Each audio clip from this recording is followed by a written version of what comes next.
Welcome to our channel. Today we how to install Charles Schwab tax loss harvesting step by step clearly. To begin with, open your web browser and navigate to the Charles Schwab website. Log into your Schwab account using your username and password. Once logged in, locate the Accounts tab on the main navigation menu. Click on Accounts, then select Portfolio from the drop-down menu. In the Portfolio section, find the option for Tax Loss Harvesting. Click on the Tax Loss Harvesting link to access the feature.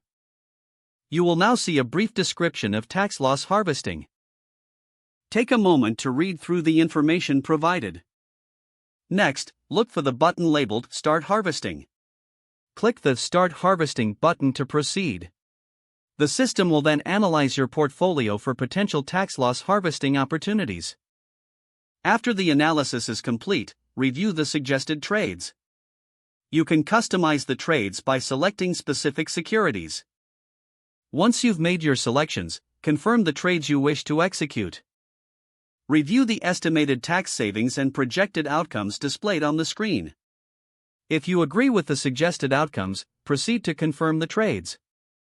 Submit your request by clicking the Finalize Harvesting button. You will receive a confirmation message once your trades are successfully submitted. Monitor your account for updates on the execution of your trades. Finally, keep track of your tax loss harvesting results throughout the year. If the page does not load, refresh the browser or try again in a private or incognito window.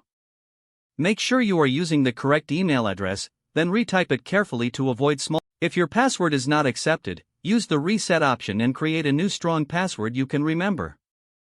Check your spam folder for verification or security emails, then complete any requested confirmation steps. Enable two-factor authentication if available to improve account security and reduce unauthorized access risk. After signing in, review your profile details so your contact information and settings are accurate. If you see an error message, note it down and try again after restarting your device and internet connection. Log out when you finish, especially on shared devices, to keep your account and payment information secure. If the page does not load, refresh the browser or try again in a private or incognito window. Make sure you are using the correct email address, then retype it carefully to avoid small typos. Don't forget to like this video and subscribe to our channel for more step-by-step tech guides.